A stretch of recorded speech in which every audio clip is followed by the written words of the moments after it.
మోసం చేయాలనే ఉద్దేశం నాకు లేదు అంటున్నారు. మరి చేసింది ఏంటిది? మోసం కాకపోతే మన సన్మానమా సత్కారమా? నిధుల కోసమే వెళ్ళాను, తన నియోజకవర్గ అభివృద్ధి కోసమే నేను వెళ్ళాను అని అంటున్నారు. అంటే కేసీఆర్ హయాంలో మంత్రిగా చేసి స్పీకర్ గా చేసి ఈ రాష్ట్రంలో అత్యంత ఎక్కువ డబుల్ బెడ్రూమ్ ఇల్లులు కట్టింది ఎక్కడ అని అంటే నిజంగా బాన్స్వాడ కాన్స్టిట్యున్సీ పోచారం శ్రీనివాసరెడ్డి గారిది. అంటే నిధులు నీకు వచ్చినట్ట రానట్ట? పోచారం శ్రీనివాసరెడ్డి గారు పాపం గాచారం బాలేక పోచారానికి గాచారం బాలేకపోయి కాంగ్రెస్ లోకి పోతే వాళ్ళ ఆచారం తగ్గట్టు వాళ్ళు ప్రవర్తిస్తా ఉన్నారు. అంటే ఈ రాష్ట్రంలో ఓట్లేసిన ప్రజలు ఏ విధంగా బాధపడతా ఉన్నారో రోజు మనం చూస్తా ఉన్నాం. ఈ రోజు పాపం నిన్న కోట్లు వేసుకొని మాట్లాడి ఏమైనా కోట్లు వస్తాయేమో అని చెప్పి పోయినటువంటి ఎమ్మెల్యేల పరిస్థితి కూడా ఏ విధంగా ఉన్నదో స్వయంగా ఆ పోయిన వాళ్ళు చెప్తా ఉన్నారు. పోయిన వాళ్ళు బాగానే ఉన్నారు, ఉన్నోళ్ళు బాగానే ఉన్నారు వాళ్ళంతా. కానీ కప్పింది ఏదో దేవుని కండువా అని చెప్పి దేవుని ఎందుకు బదనాం చేసుడు? దమ్ము ధైర్యం ఉంటే మేము బరాబర్ కప్పుకున్నాం బై, మేము పోయినాము పార్టీలకు, రేవంత్ తో ఉంటాము, కాంగ్రెస్ తో ఉంటాము అని చెప్పుకునే దమ్ము ధైర్యం లేని ఒక పిరికి పందల లెక్క తయారైండు. ఈరోజు కేసీఆర్ గారి దగ్గర ఉన్నప్పుడు వాళ్ళదంతా అగ్రతాంబూలం. ఎప్పుడైనా సరే కేసీఆర్ గారి పక్కకే వారికి పెద్దపీట వేసి కూర్చోబెట్టేది. ఇక్కడ ఆడికి పోయిన తర్వాత ఏం చేస్తా ఉన్నారు? వారికి ఎంత అవమానం జరుగుతా ఉన్నది. ఏను రవీందర్ రెడ్డి గారు వారిని ఏ విధంగా ఏ ఉత్సవాలలో ఏ విధంగా అవమానించిండు అని చెప్పేసి నా ప్రెస్ మీట్లు పాపం కోట్ వేసుకుని కోట్ల కోసం పోయినటువంటి పెద్ద ఆయన మాట్లాడుతూ ఉన్నాడు. ఈ పార్టీ మారిన ఎమ్మెల్యేల వ్యవహారం ఎట్లా ఉందంటే పచ్చగున్న కాడ తింటా ఎచ్చగున్న కాడ వంట అన్నట్టు వీళ్ళు వ్యవహారం తయారైంది. అంటే ఎక్కడ పచ్చబడితే పందిరి పచ్చబడితే అక్కడ పోవాలి, అడవింత తినాలి, ఎచ్చగా వండుకోవాలి, మళ్ళీ పార్టీ అధికారంలోకి రాగానే మళ్ళీ ఇక్కడికి వచ్చేటప్పుడు చూసుకోవచ్చు రాబాయ్ అన్నట్టు వాళ్ళ వ్యవహారం తయారైంది. కానీ ప్రజలు గానీ ఈరోజు అంతా గమనిస్తా ఉన్నారు. మళ్ళీ వచ్చేది ఎట్లయినా సరే కేసీఆర్ గారు వస్తారు, కేసీఆర్ గారే మళ్ళీ కాబోయే ముఖ్యమంత్రి అని చెప్పేసి ఈరోజు ప్రతి ఒక్కరి నోట ఏ విధంగా వినబడుతుందో ఈరోజు పోచారం శ్రీనివాసరెడ్డి గారు కూడా తొందరగా గ్రహించిండు. మీరు ఎంత తొందరగా గ్రహించినా గానీ ఇక్కడ డోర్లు ఆల్రెడీ క్లోజ్ అయిపోయినాయి. ఎందుకంటే మాలాంటి నాయకత్వం, యువ నాయకత్వం చాలా ఉన్నది మా పార్టీలో. మీలాంటి వృద్ధులు రిటైర్మెంట్ దగ్గర డిబేట్స్ బరాబర్ అసలు తీసుకున్న ప్రసక్తే లేదు. ఎందుకంటే అందరికంటే ఎక్కువగా విలువనిచ్చినటువంటి నువ్వే విలువలు తప్పి విలువలను తుంగలో తొక్కి ఈరోజు పెద్ద ఆయన కేసీఆర్ గారిని మానసిక క్షోభకు గురి చేసి నువ్వు పార్టీ మారి ఎంత తప్పు చేసినావు ఈరోజు నువ్వు గ్రహించినావు. ఇక నువ్వు ఇంతకంటే ఎక్కువ నాకు తెలిసి ఇప్పుడు బాధపడ్డ చాలా తక్కువ. ఎందుకంటే వచ్చే ఎలక్షన్ లో ఓడగొడతారు, రిటైర్మెంట్ ఎవరైనా గ్రాండ్ గా ప్లాన్ చేసుకుంటారు.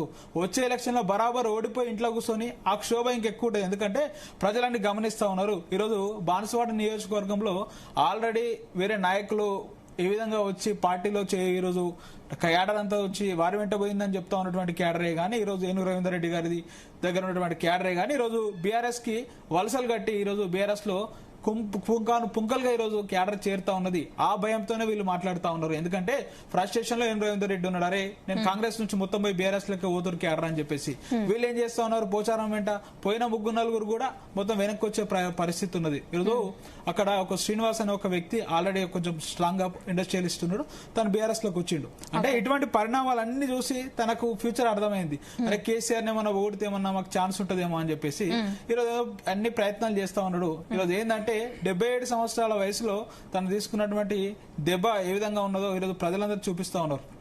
ఇదే విధంగా చూస్తా ఉంటే అసలు ఈ యాంటీ డిఫెక్షన్ అని చెప్పి ఇంత మాట్లాడుతూ ఉన్నాం. 1985 లో నిజంగా కాంగ్రెస్ పార్టీ సంబంధించినటువంటి రాజీవ్ గాంధీ గారే యాంటీ డిఫెక్షన్ 52nd అమెండ్మెంట్ ద్వారా ఆ రోజు తీసుకొచ్చిండు, 10th షెడ్యూల్ లో పెట్టిండు. ఆ రోజు ఏం చేసిండు? 1/3 అంటే ఒక పార్టీలో ఉన్నటువంటి పార్టీకి సంబంధించిన లెజిస్లేటివ్ పార్టీలో 1/3 పీపుల్ మాత్రం, అంటే ఎమ్మెల్యేస్ గానీ ఎంపీస్ గానీ వాళ్ళు అనుకున్న పార్టీలో పోతే అది మెర్జ్ అనేది రాజ్యాంగబద్ధం. అటల్ బిహారీ వాజ్పేయి గారు ఏం చేశారు? 2003లో 91వ రాజ్యాంగ సవరణ అంటే 91st అమెండ్మెంట్ ద్వారా ఏం చేసిండు? దాన్ని 1/3 కాస్త 2/3 చేసిండు. కానీ ఈరోజు చూస్తా ఉన్నాం, ఈరోజు ఆ 1/3కి 2/3కి ఎలాంటి విలువ లేకుండా ఈరోజు వీళ్ళు చేస్తున్నది ఏంటంటే దేవుని కండువా అని చెప్పేసి ఆల్రెడీ రేవంత్ రెడ్డి గారు అప్పుడు రుణమాఫీ విషయంలో ఏం చేసిండు? తీసుకుపోయి అందరు దేవుళ్ళ మీద ఒట్టేసిండు. అంటే దేవుళ్ళని బొట్టి మీద ఒట్టేసి రుణమాఫీ అసంపూర్తిగా చేసిండు. అంటే దేవుళ్ళని ఆ రోజు మోసం చేసిండు. మొన్న చూస్తా ఉంటాం, వానాల గురించి సంబంధం లేని తీసుకొచ్చి క్షుద్ర పూజలు దేవాలయాలలో, నిజంగా పవిత్రమైనటువంటి పూజ జరిగే దేవాలయాలలో ఏం చేసిరు? క్షుద్ర పూజలు జరుగుతున్నాయని చెప్పేసి ఒక ప్రోపగండా తయారు చేస్తారు. అంటే దేవుళ్ళ మీద మళ్ళొకసారి దాడిగా అభివర్ణించవచ్చు. ఈరోజు మళ్ళీ వస్తారు, వీళ్ళ కండువా కప్తాడు, కాంగ్రెస్ కండువా బరాబర్ కప్పి ఈరోజు కాంగ్రెస్ కండువా కాదు దేవుని కండువా. అంటే నువ్వు రాజకీయం చేసుకో, కానీ రాజకీయం మధ్యలో ఎక్కడ కానీ దేవుళ్ళని లాగకు అని చెప్పేసి మేము మరొక్కసారి స్పష్టం చేస్తా ఉన్నాము. ఈ పార్టీ మారిన వాళ్ళకి కానీ పార్టీ మారబోయేటోనికి కానీ ఎవరన్నా సరే ఈరోజు ఎవరంటే మీరు మీ వ్యక్తిగతంగా మీ అవసరాలకో దేనికో దానికో మారుతా ఉన్నారు. ఈరోజు ఏం చెప్పిండు పోచారం మాట్లాడుతూ, మేము భాస్కర్ పంపించినా, మా భాస్కర్ బాబుని పంపించినా నాకు బిల్లులు రావాలి. ఎంతసేపు తన ప్రెస్ మీట్ చూడుర్రి, నాకు 100 కోట్లు ఓ దగ్గర రావాలి, 70 కోట్లు ఓ దగ్గర రావాలి, ఇవే కోటేసుకొని కోట్ల గురించే తప్ప అరే నాకు ఇది జరిగింది, లేకపోతే కేసీఆర్ దగ్గర ఇది బాగాలేదు, లేకపోతే ప్రజలంతా వచ్చి ఇక నా ఇంటి ముందర మొత్తం అడ్డం పడుకున్నారు గేట్కు, నన్ను పార్టీ మారు మారు మారు అని చెప్పిండా? ఎవరు అడిగినోడు లేడు, చేసినోడు లేడు. ఒక పార్టీ కార్యకర్తను సంప్రదించిన దాఖలాలు కూడా లేవు. వాళ్ళకి నచ్చింది, వాళ్ళకి రావాల్సిన కోర్టులో సూట్ కేసులో రాలేవు, పోయిండు. పాపం ఎంతెంత కమిట్మెంట్ అయితే ఎంతెంత వచ్చినాయో కూడా చెప్పిండు. ప్రెస్ కు ముందులా 100 కోట్లు ఇస్తా అని చెప్పి నాకు ఇంక 25 కోట్లే రిలీజ్ అయినాయి. స్పెషల్ SDF ఫండ్ లో కూడా నాకు ఇంకా 20 కోట్లే వచ్చినాయి, ఇంకా రావాలి ఇంకా రావాలి అని చెప్పేసి అవి అభివృద్ధి వాళ్ళ కుటుంబ అభివృద్ధి, పోచారం భాస్కర్ రెడ్డి, పోచారం శ్రీనివాస్ రెడ్డి అభివృద్ధి గురించి మారినట్టు అనిపించిందా, లేకపోతే కాన్స్టిట్యున్సీ అభివృద్ధి గురించి మారినట్టు అనిపించిందా? 2 టర్ములు చాలా చక్కగా నీకు గవర్నమెంట్ లో నువ్వు ఏం చెప్తా పని అయింది. ఈ రోజు చెప్పినా కదా, డబుల్ బెడ్రూమ్ ఇల్లులు కేసీఆర్ గారి హయాంలో హైయెస్ట్ గా ఏ కాన్స్టిట్యున్సీలో కట్టిలో మీరే డాటా తీయండి, మీరే ఒక మైక్ పంపించండి. ఈరోజు నిజంగా సిద్దిపేట గానీ, గజ్వేలే గానీ, సిరిసిల్ల వీటికంటే ఒక్క ఇల్లు ఎక్కువ ఉందో లేదో నేను ఛాలెంజ్ చేస్తా ఉన్నా. అక్కడనే ఎక్కువ ఉంటది. ఇంకా అంతకన్నా పెద్ద అభివృద్ధి నీకు ఏం జరిగింది అంటా ఉన్నాము. మీ కాన్స్టిట్యున్సీలో జరిగింది ఏంది? హాస్పిటల్స్ అయినాయి, రోడ్స్ అయినాయి, స్కూల్స్ అయినాయి. నేను ఒకటి 12 కోట్లతో కేసీఆర్ గారి హయాంలోనే గంగారమణ ఒక దగ్గర స్కూల్ శాంక్షన్ అయింది. ఆ స్కూల్ గురించి కూడా మాట్లాడండి. ఏదో కాంట్రాక్టర్లను బెదిరిస్తుడు ఇప్పుడు ఉన్నటువంటి ఏనుగు రవీంద్ర రెడ్డి అది అని చెప్పేసి. అంటే తనే చెప్పిండు కదా కేసీఆర్ గారి హయాంలో ఎంత అభివృద్ధి అయిందని చెప్పేసి. వాళ్ళకి కాన్స్టిట్యున్సీ అభివృద్ధి కాదు, వాళ్ళ సొంత వ్యక్తిగత కుటుంబ అభివృద్ధి, వాళ్ళ పాపం కొడుకు భవిష్యత్తు కోసమో ఆయన భవిష్యత్తు కోసమో పోయిండు.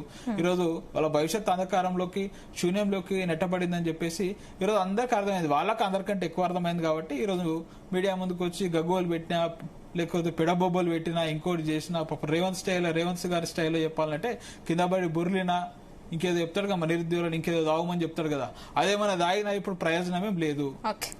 ఓకే కిరణ్ గారు ఏం చెప్తారు? ఇందాక జయరామ్ గారు అన్నట్లుగానే కాంగ్రెస్ పాలనలో ప్రజలందరూ ఇబ్బందులు పడుతున్నారు. ఇప్పుడు పోచారం చేసిన కామెంట్లు కూడా ఒక వంతు అంటున్నారు. అండ్ దిలీప్ గారు చేసిన కామెంట్లు కూడా మనం చూసాం. ఏం చెప్తారు ఫైనల్?